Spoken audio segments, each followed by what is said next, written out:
Good morning, it's Nathalie Eid from Budapest University of Technology and Economics, and my presentation today is about numerical simulation of ultra-lightweight concrete encased cold-formed steel structures. I'll start with a brief introduction, then I'll talk about the numerical model development, and finally I'll end up with results evaluation and conclusions. So let's kick off. It's known that cold formed steel have been widely used in both residential and industrial constructions due to their structural efficiency and economical solutions. However, they undergo complex stability phenomena which reduce their bearing capacity. To tackle this problem, different strengthening methods have been introduced so far, and one of these ways is the use of lightweight concrete as continuous bracing. Actually, this method was investigated experimentally at the Department of Structural Engineering in Budapest. And I'll talk a bit here about the experimental test of members under axial load,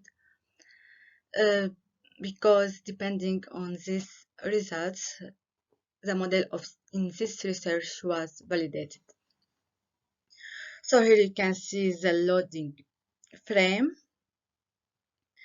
The specimens here were for three different lengths, 300, 600, and 2000 millimeter, for both unbraced and braced specimens.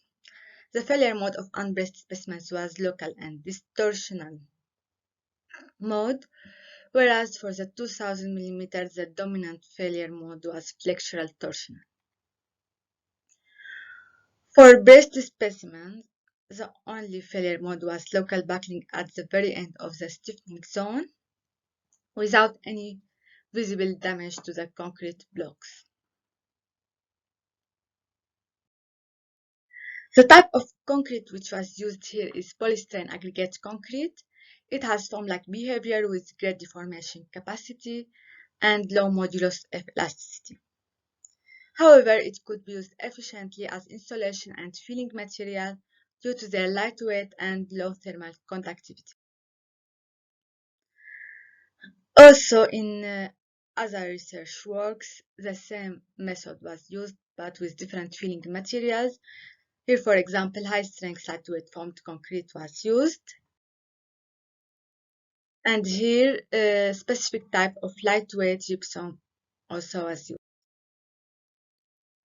So what's the problem here? We can say that since cold-formed steel encased in ultra-lightweight concrete elements are new members, new structural system will be produced by using these elements, and consequently, this new structural system should be checked experimentally, numerically, and new design rules should be developed for this new system. Here, I'd like to emphasize that the aim of this research is to develop a simplified shell-finite element model, and this simplified model will be validated by the test results, and the experimental data also will be extended. Moving on to the numerical model development for unbraced specimens, here you can see the left figure.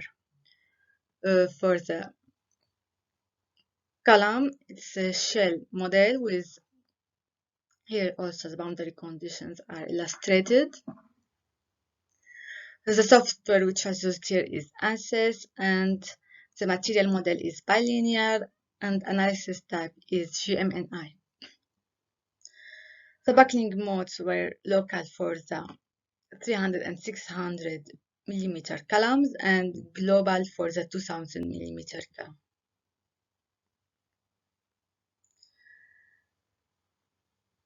And to determine which results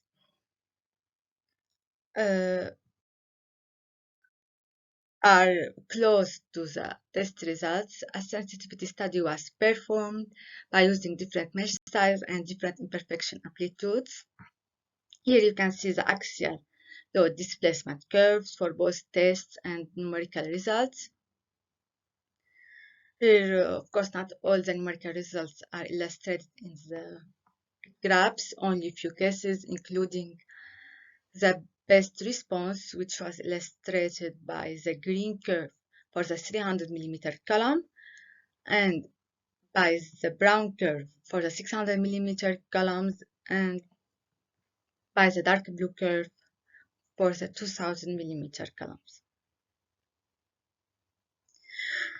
Okay, let me explain a few things here. You can see that here there is a difference between the initial stiffness between test and numerical results, and actually that's because of the deformation of fluid transferring elements which weren't included in the model. Also, the measured dimensions were only available for the thickness, and that affects both the elastic stiffness and the post-peak descending branch. Also, you can see here the failure mode of the 300 and 600 millimeter count, which is local one, and for the 2000, which was global. Here also a comparison of the ultimate loss between test and numerical results. The differences were less than 1%, and here you can see the local failure mode.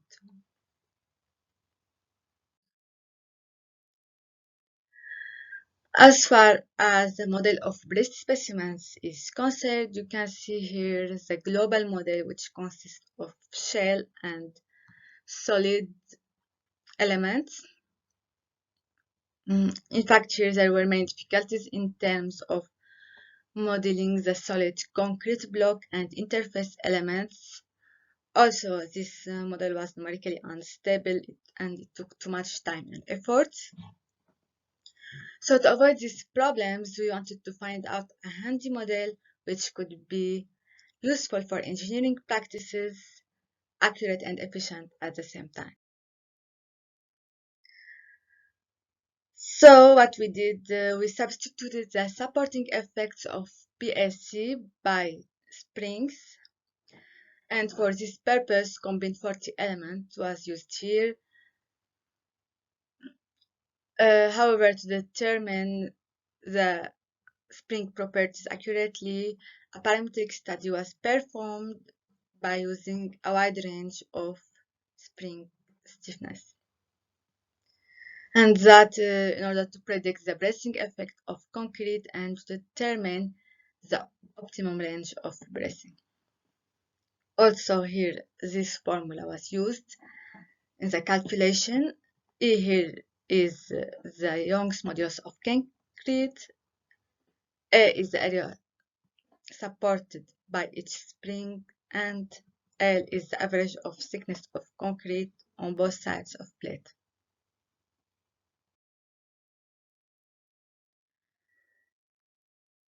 So to demonstrate the parametric study, the normalized load was drawn as a function of K. Here, the horizontal line refers to the test results. The 5 vertical lines were obtained by using this formula, and the curves were obtained by implementing different imperfection amplitudes.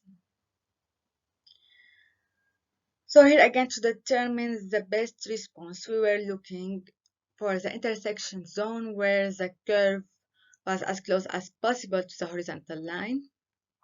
And this was the blue curve for the 300 millimeter columns and the purple curve for the 600 and the dark blue one for the 2000 millimeter column. So from this parametric study, we can see that the longer the specimen, the higher the increment in terms of the ultimate load. And also here you can see that the optimum range is always located at the beginning of the transition zone. And this transition or this optimum range could be achieved at a relatively low small value of K for longer specimens. Also, this curves gives general information about the effect of mechanical properties of PLC on the local stability and ultimate load. Also here you can see the failure mode at K equal to 0 and here at K equal to 100.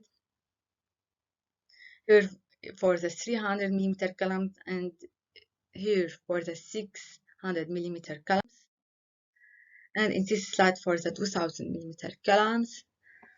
So I hope here it's clear and you can see how the supporting effects restrain the global mode.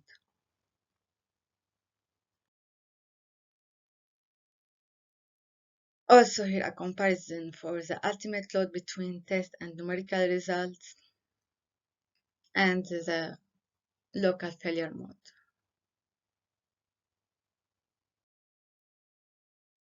So to conclude, a numerical model was developed for unbraced specimens and imperfection amplitudes were proposed for this type. Also, simplified numerical model for braced specimens was developed, and here also equivalent imperfection amplitudes were proposed for this type, and also the spring properties were determined. And from the parametric studies, the obtained curves can be used to determine the optimum range of PSC. And of course, this simplified model will be used for further research work, and also the rest of the experimental program will be also modeled. That was all, and thank you for watching.